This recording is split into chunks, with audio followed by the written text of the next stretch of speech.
Alors pourquoi se former à et par la recherche en sciences de l'éducation et de la formation?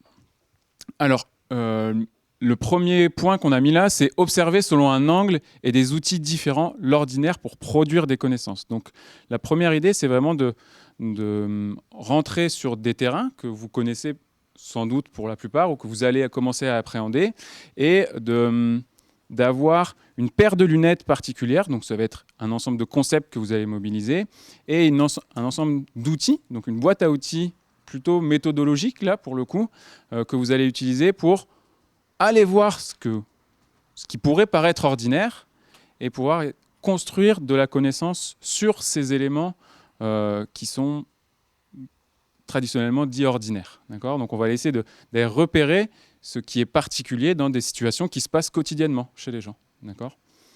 Donc ça, c'est un des enjeux de cette UE-là.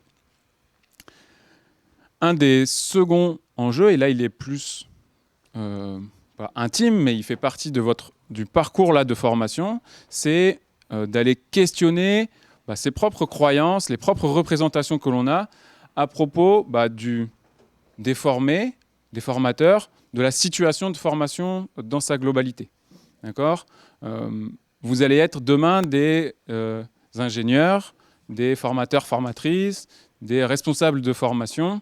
Et c'est bien de pouvoir aller au-delà de ces représentations, au-delà de ses propres croyances, pour concevoir le mieux possible, pour former du mieux possible, pour accompagner des équipes de formateurs du mieux possible. Donc c'est aussi un ensemble d'outils qu'on va essayer de vous proposer à destination de votre propre pratique professionnelle pour la suite de votre carrière.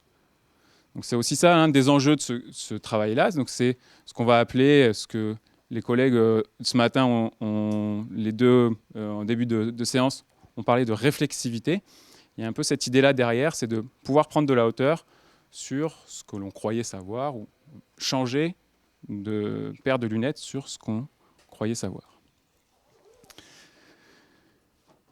Et ça rejoint cette dernière phrase-là qui est « construire des connaissances et compétences plurielles dans le champ de la formation des adultes ». Donc là, effectivement, vous allez pouvoir à la fois développer des compétences, des compétences, on va dire, rédactionnelles, des compétences de contractualisation avec des acteurs sur un terrain, des compétences de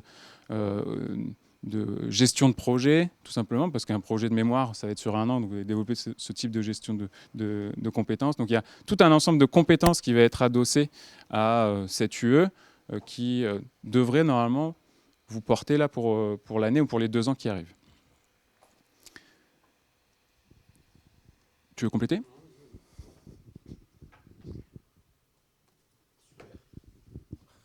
Super. Donc, qu'est-ce qu'on entend là dans une activité de recherche en sciences de l'éducation et de la formation? Donc, CEF, c'est ça, sciences, éducation, de la formation. Donc, vous allez être en terrain de stage où vous allez commencer, où vous travaillez déjà dans ce domaine-là du monde de la formation. Et donc, vous le voyez sans doute pour l'instant, la plupart comme un élément de professionnalisation, d'accord ? Ou comme un champ de professionnalisation. Nous, dans cette UE-là, en tout cas, on va essayer de le questionner sous un angle scientifique. D'accord ? Donc, quand on va être sous un angle scientifique, il va falloir s'armer d'une posture particulière. Donc ça, vous allez en entendre parler assez régulièrement, notamment au début, par l'intermédiaire notamment des contenus que propose souvent Frédéric sur la posture du chercheur, la question que je vais me poser, de la question professionnelle à la question de recherche, quelle posture je vais pouvoir adopter pour passer tout doucement de considération professionnelle à celle plutôt de chercheur ou chercheuse, apprenti chercheur ou chercheuse. Donc ça va être un peu au départ que vous allez rentrer là-dessus, et après vous allez vous équiper. Vous allez vous équiper de concepts, donc différents concepts qui vont venir structurer votre pensée, affiner votre paire de lunettes que vous allez petit à petit choisir, un ensemble d'outils pour regarder ce que vous avez envie de regarder. Et petit à petit, ce monde qui était au départ un monde professionnel, celui de la formation des adultes, va devenir petit à petit un monde où il se passe des choses scientifiques à l'intérieur. D'accord ? Et donc ça va être le chemin que les M1 de l'année dernière ont fait, d'accord, avec l'approche ethnographique, ils vous en parleront tout à l'heure. Ils ont fait ce chemin-là pour rentrer dans un terrain, aller sur le terrain, se poser des questions professionnelles et petit à petit, hop, glisser vers des questions professionnelles pour finalement faire une revue de littérature sur des concepts, etc. Donc ils ont fait ce premier chemin-là. Vous allez les rejoindre assez rapidement. Donc dans notre master, l'équipe, ce que Fred a dit tout à l'heure, il y a une entrée par l'activité. Donc par l'activité, donc ça on va le détailler au fur et à mesure des séances, mais l'entrée par l'activité, c'est un ensemble de conditions qui a derrière une approche, une direction scientifique. Et l'activité, nous, ça va être l'idée d'aller questionner le point de vue de l'acteur. D'accord ? Qu'est-ce que l'acteur dit dans sa situation ? Ça va être d'essayer de trouver des décalages entre ce qui est prescrit et ce qui est réel. D'accord ? Ceux qui ont des fiches de poste, vous voyez bien que les missions que vous avez dans votre fiche de poste, ce n'est pas forcément ce que vous faites in fine dans la réalité. Donc il y a ce travail-là, ce vrai travail qu'on va aller questionner. Donc l'entrée par l'activité, c'est ça, c'est d'aller questionner du point de vue de l'acteur sur ce qu'ils sont en train de faire. Faire des processus et des situations qui concourent à la formation du sujet des objets d'étude. Je ne sais pas ce que cette phrase veut dire. Faire des processus. Donc je ne sais pas ce que ça veut dire, faire des processus. Et des situations qui concourent à la formation du sujet des objets d'étude. Vous avez 3 heures. Ouais, c'est peut-être la dimension praxéo. Je la passe. Vous pouvez étudier cette activité, ça s'appelle l'adaptation. La maladaptation. Alors, donc, connaître la formation des adultes, on va s'efforcer pendant cette UE-là d'aller observer, d'aller comprendre différentes activités. D'accord ? C'est vraiment ça qu'il faut avoir en tête. C'est qu'on a une part importante dans le master au terrain, d'accord ? À l'observation de terrain, la compréhension de ce qu'il y a sur le terrain.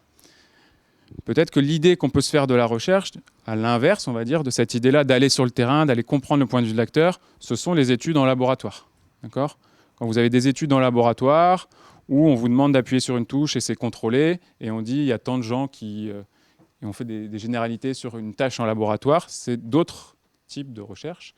Nous, ici, on a un pris parti, et on l'assume. Les études qu'on vous a présentées le montrent, c'est que l'enjeu pour nous, c'est d'aller comprendre ce qui se passe pour de vrai dans la situation. D'accord ? Et la situation, elle est complexe. Marie nous l'a dit, quand je vis une situation, il y a des émotions dans cette situation, il y a du stress, il y a mon histoire qui vient. D'accord ? Alors qu'en laboratoire, on va standardiser des tâches pour essayer justement de contrôler tout ça. Nous, on prend un autre pris parti, qui est d'observer, comprendre ce qui se passe réellement. L'autre penchant, c'est qu'on peut moins généraliser. D'accord ? Et on va aller sur l'ensemble des situations ou l'ensemble des acteurs des situations de formation, les apprentis, les stagiaires, les formateurs, et la situation de travail dans son ensemble, la situation de travail ou de formation, qui devient situation de travail. D'accord ? Donc vous voyez bien là qu'on peut aller dans des situations, regarder différents éléments de cette situation avec différents concepts, différentes méthodes, etc. Donc, est-ce que ça commence à prendre forme un peu là sur ce qui est dit ? Utiliser des outils, donc là ça ressemble à une répétition, mais utiliser des outils pour établir des rapports entre des liens entre des existants. Donc ce qu'on va regarder sur le terrain, est-ce qu'il a un rapport avec les concepts que l'on a voulu mobiliser en amont. D'accord ? Donc ça, c'est ce qui va beaucoup être... comment je vais dire ? Ça va devenir pointilleux à un moment, cette question. C'est le lien entre votre approche théorique, les approches théoriques que vous allez pouvoir mobiliser, les méthodes que vous allez utiliser relativement à ces approches, et votre capacité à aller sur le terrain. D'accord ? Si vous voulez faire interviewer 120 personnes, il va y avoir des contradictions entre la méthode que vous allez pouvoir utiliser et ce que vous allez vouloir montrer, etc. D'accord ? Donc, il va y avoir tout un ensemble, petit à petit, de plus en plus cohérent qui va se construire avec cette entrée dans les concepts, dans les outils et dans le terrain.